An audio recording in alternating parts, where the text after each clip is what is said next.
Hello student, कैसे हैं आप लोग। आई होप कि आप बहुत ही अच्छे होंगे। तो आज इस वीडियो में हम बात करने वाले हैं जेट एग्जाम 2022 जो कि राजस्थान स्टेट में कंडक्ट करवाए जाते हैं। तो इस एग्जाम्स का जो सिलेबस है वो लास्ट के जो आपको पता होगा, आपका 19 तारीख को जो है आपका एग्जाम्स है संडे को।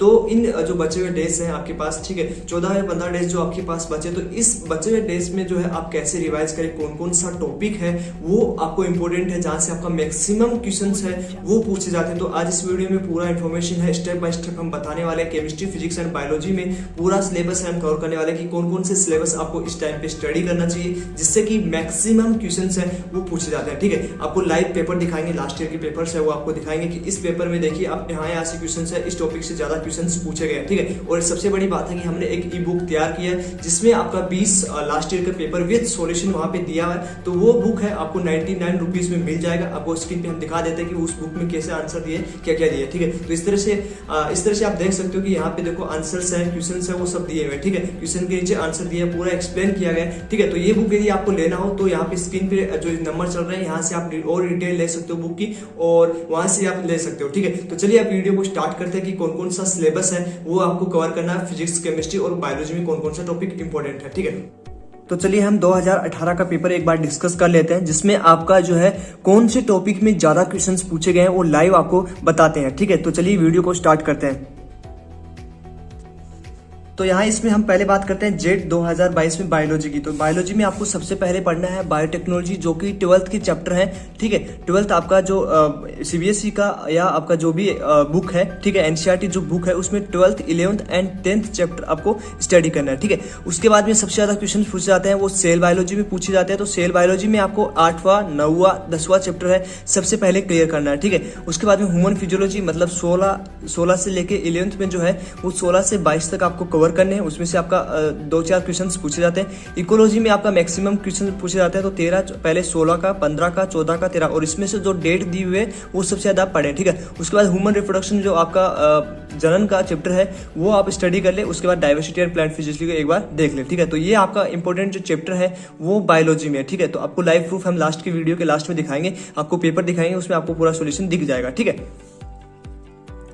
अब हम केमिस्ट्री की बात करते हैं। तो केमिस्ट्री में सबसे पहले आपको करना है एटॉमिक स्ट्रक्चर आपको कंप्लीट करना है। उसके बाद में कोऑर्डिनेशन कंपाउंड करना है। उसके बाद में आपको chemical bonding, periodic table, chemical kinetics और आयनिक जो है आपका इक्विलिब्रियम, ये आपको खत्म करना है। उसके बाद में आपको हाइड्रोजन जो चैप्टर होता है उस चैप्टर में आपका मैक्सिमम क्वेश्चन है वो आपको पूछे जाते हैं। उसके बाद में आपको टिंडन प्रभाव, एक्स और पेप्टिकन वाले क्वेश्चन है वो 16 जो है आपको सोल्यूशन है वो यह पढ़ लेना है। ठीक है, उसके बाद में आपकी बात की जाए केमिस्ट्री को जो मोस्ट इंपॉर्टेंट ऑर्गेनिक की बात की जाए तो alcohol, phenol, ether, alkane, haloalkane and haloarene, aldehyde वाला कर लेना है। उसके बाद नोमेनकल्चर और अम्लीयता और क्षारीयता से मैक्सिमम क्वेश्चंस है वो भी आपसे यहाँ से पूछे जाते हैं। उसके बाद में आपका जो है एमीन और पॉलीमर जो चैप्टर है उनसे भी आपका क्वेश्चंस पूछे जाते हैं। तो ये सारा पोर्शन है आपको केमिस्ट्री में, यदि आप अच्छे से स्टडी करते हो इसी टाइम पे तो आपका मैक्सिमम जो है स्कोर होने के चांसेस है।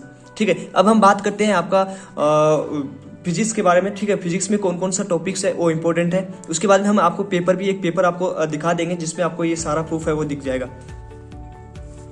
तो अब हम बात करते हैं आपके फिजिक्स की। फिजिक्स जेट 2022 में सबसे पहले आपको मॉडर्न फिजिक्स है वो कंप्लीट करना है। उसके बाद में एसएचएम, ग्रेविटेशंस, उसके बाद में आपको थर्मोडायनेमिक्स चैप्टर है वो कंप्लीट करना है। एटॉमिक स्ट्रक्चर कंप्लीट करना है। ठीक है, उसके बाद सेमीकंडक्टर है, अर्धसाधक जो चैप्टर है आपको वो कंप्लीट करना है। वेव ऑप्टिक्स, वेव थ्योरी और रे ऑप्टिक्स से अच्छे खासे क्वेश्चन पूछे जाते हैं। उसके बाद में आपको अल्टरनेटिव करंट है ये भी आपको कंप्लीट करना है। विभव भी कंप्लीट करना है। प्रतिरोध भी आपको कंप्लीट करना है। फर्स्ट तनाव, work energy power, magnetism and thermodynamics, ये सारे चैप्टर यदि आप क्लियर कर ले तो कहीं ना कहीं आपका स्कोर है वो बहुत ही अच्छा स्कोर चला जाएगा। ठीक है, तो इस सिलेबस को आपको ध्यान रखते हुए जो मैंने मेन टॉपिक्स बताए उसको आप एक बार अच्छे से देख लें। ठीक है, ये तो आपका हो गया सिलेबस, आपको इस टाइम पे आपको कवर करना चाहिए जल्दी। ठीक है, उसके बाद में हमने पेपर्स आपको जो है लास्ट 20 ईयर्स के पेपर हमने दे दिए, तो वो आपको कैसे लेने वो हमने बता दिया पहले। अब हम बात करते हैं आपके पेपर, आपको लाइव दिखाते हैं कि किस तरह से आपको पेपर है वो क्वेश्चन है वो पूछे जाते हैं। ठीक है, तो चलिए स्टार्ट करते हैं। अब आपका पेपर दिखाते हैं।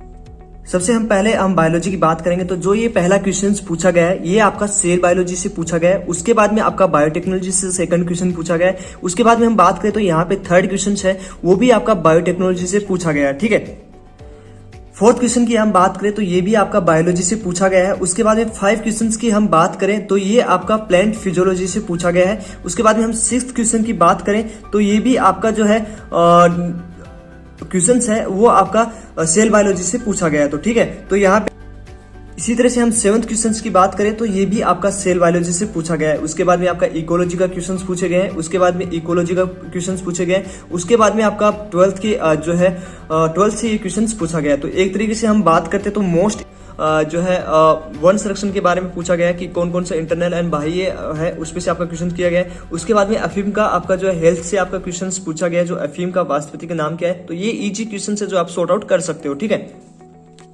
अब ये क्वेश्चन है वो भी आपका है इकोलॉजी से पूछा गया है। उसके बाद विटामिन के की आवश्यकता, ये आपका सेल बायोलॉजी से क्वेश्चन पूछा गया है। उसके बाद में हम नीचे स्क्रॉल करें तो फेफड़ों का अधिकतम विनिमय होता है, ये आपका ह्यूमन फिजियोलॉजी से क्वेश्चन पूछा गया है। ठीक है, तो इस तरह से हम नेक्स्ट क्वेश्चन की बात करें 14वें क्वेश्चन की। तो 14वें क्वेश्चन की बात की जाए तो यहाँ से मॉर्फोलॉजी से ये क्वेश्चन आया है। उसके बाद में आपका ये एलमनी बात करें तो ये आपका जो है सेल बायोलॉजी से क्वेश्चन पूछा गया है। ठीक है, अब यहाँ पे दूसरे बात करें 16 क्वेश्चन की, ये आपका जो है ह्यूमन फिजियोलॉजी आपका जो है ये क्वेश्चन आपका ह्यूमन फिजियोलॉजी से पूछा गया है। ठीक है, और उसके बाद में कॉकरोच का पूछा जाए तो ये भी आपका जो चैप्टर कहीं ना कहीं कॉकरोच चैप्टर से पूछा गया है। ठीक है, तो ये भी क्वेश्चन से आपका सॉर्ट आउट हो जाएगा। अब नेक्स्ट क्वेश्चन की बात करें 18वें क्वेश्चन की, तो ये आपका प्लांट फिजियोलॉजी पूछा गया है, ये भी आपका प्लांट फिजियोलॉजी से पूछा गया है। ये खपरा फंग की बात की जाए तो ये आपका कहीं ना कहीं है वो मॉर्फोलॉजी से पूछा गया है। उसके बाद में आपका कर्मिक पूछा गया है, तो ये आपका जो क्वेश्चन है वो मॉर्फोलॉजी से या आपका इकोलॉजी से बायोटेक्नोलॉजी से ये क्वेश्चन पूछा गया है। ठीक है, उसके बाद में हम नेक्स्ट क्वेश्चन की बात करते हैं। नेक्स्ट क्वेश्चन की हम बात करें तो यहाँ पर 22 क्वेश्चन की बात की जाए तो ये आपका जो क्वेश्चन है वो बायोटेक्नोलॉजी से पूछा गया है, ग्लाइकोलाइसिस से, प्लांट फिजियोलॉजी से पूछा गया है। उसके बाद इस क्वेश्चन की बात करें तो ये आपका प्लांट फिजियोलॉजी से आपका जो हार्मोन वाला क्वेश्चन चैप्टर है उससे आपका क्वेश्चन है वो पूछा गया है। ठीक है, अब हम नेक्स्ट क्वेश्चन की बात करते हैं कि नेक्स्ट क्वेश्चन आपका कौन सा है। तो 25 क्वेश्चंस की हम बात करें तो 25 क्वेश्चंस है वो आपका एलएन मतलब आपका इकोलॉजी से क्वेश्चंस पूछा गया है। उसके बाद में 26 आपका क्वेश्चंस पूछे जाएगा, तो ये ह्यूमन रिप्रोडक्शन से क्वेश्चन पूछा गया है। आईपीएम का ये आपका बायोटेक्नोलॉजी से क्वेश्चन पूछा गया है।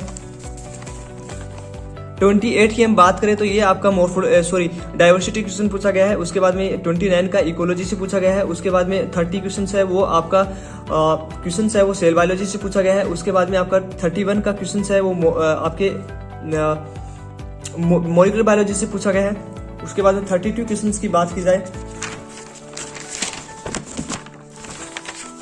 तो आपका यहाँ पे सेल बायोलॉजी से क्वेश्चंस पूछा गया है। उसके बाद में आपका केचुए के चैप्टर वाले क्वेश्चन से पूछा गया है। और ये जो है आपका ये भी आपका क्वेश्चन है वो 34 नंबर क्वेश्चन है वो इकोलॉजी से पूछा गया है। तो कहीं ना कहीं आपको जेनेटिक्स और मॉलिक्यूलर बायोलॉजी भी अच्छे से स्टडी कर लेना है। ओके, उसके बाद में हम बात करें आपका रिप्रोडक्शन से क्वेश्चन पूछा गया है। उसके बाद में हम नेक्स्ट क्वेश्चन की बात करें तो ये आपका क्वेश्चन है सेल बायोलॉजी से इकोलॉजी से पूछा गया है। और ये भी आपका ये आपका जो पूछा गया है वो आपका टेक्सोनॉमी से पूछा गया है। और ये आपकी बात की जाए तो ये आपका है जेनेटिक्स से क्वेश्चंस पूछा गया है। ठीक है, तो इस तरह 38 क्वेश्चंस है वो आपके सॉर्ट आउट करवा दिए हैं। नेक्स्ट क्वेश्चन की हम बात करें कि नेक्स्ट क्वेश्चन आपका कहाँ से पूछा गया है, तो इस क्वेश्चन की हम बात करें तो 39 क्वेश्चन है वो आपका ह्यूमन फिजियोलॉजी से पूछा गया है। और 40 नंबर क्वेश्चन है वो आपका रिप्रोडक्शन से पूछा गया है। तो ठीक है, तो ये सारे आपके मेन टॉपिक है। उसके बाद में हम केमिस्ट्री की बात कर लेते हैं। इसी तरह से हम बात करें केमिस्ट्री की तो ये आपका है वो केमिस्ट्री से आपका ऑटोमिक स्ट्रक्चर से पूछा गया है। ये भी आपका ऑटोमिक स्ट्रक्चर से पूछा गया है। ठीक है, और ये भी आपका कहीं ना कहीं ऑटोमिक स्ट्रक्चर से पूछा गया। तो तीनों क्वेश्चन है वो ऑटोमिक स्ट्रक्चर के आप सॉर्ट आउट कर सकते हो। ठीक है, और ये क्वेश्चन है 2 नंबर का, ये क्वेश्चन है वो आपका कोऑर्डिनेशन कंपाउंड से भी पूछा जा सकता है। ठीक है, ये उस चैप्टर में भी आता है। उसके बाद नेक्स्ट क्वेश्चन की हम बात करें तो आपका नेक्स्ट क्वेश्चन है वो आपका देख सकते हो कि आपका ऑटोमिक स्ट्रक्चर से ये क्वेश्चन पूछा गया है। उसके बाद नेक्स्ट क्वेश्चन की बात करें अधिकतम SU विथ इलेक्ट्रॉन, ये केमिकल बॉन्डिंग से ये क्वेश्चन पूछा गया है। ठीक है, केमिकल कोऑर्डिनेशन से पूछा गया है। उसके बाद में आपका आवर्त सारणी प्रेडिक्टेबल से पूछा गया है 6 नंबर क्वेश्चन। ठीक है, नेक्स्ट क्वेश्चन की बात करें तो ये आपका जो है ये जो क्वेश्चन है वो आपका कोऑर्डिनेशन कंपाउंड से पूछा गया है। उसके बाद में आपका ये प्रेडिक्टेबल से पूछा गया है। और उसके बाद नेक्स्ट क्वेश्चन की बात की जाए तो ये आपका कोऑर्डिनेशन कंपाउंड से पूछा गया है। ठीक है, 9 नंबर क्वेश्चन आप देख सकते हो, ये आपके कोऑर्डिनेशन कंपाउंड से पूछा गया है। ठीक है, तो इस तरह से आपको ये अच्छे से समझ में आ गया होगा। उसके बाद हम नेक्स्ट क्वेश्चन की बात करते हैं।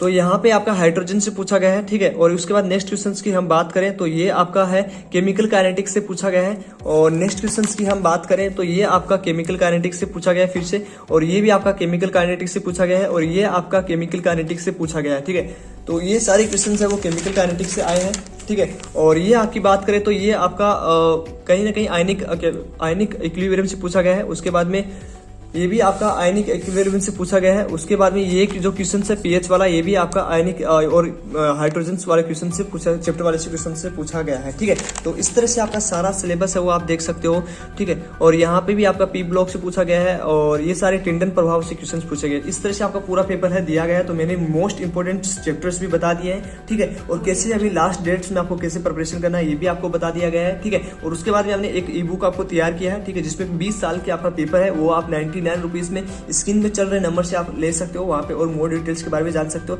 तो आज इस वीडियो में इतना ही। वीडियो आपको यदि अच्छा लगा हो तो वीडियो को डियर लाइक कर दीजिए और चैनल को सब्सक्राइब कर लीजिए ताकि जितना भी डाउट्स, प्रॉब्लम्स और जितने भी ऑफिशियल अपडेट हो उसकी नोटिफिकेशन आपको मिले। तो थैंक यू डियर्स, मिलते हैं आपको नेक्स्ट वीडियो में। तब तक के लिए बाय बाय, टेक केयर।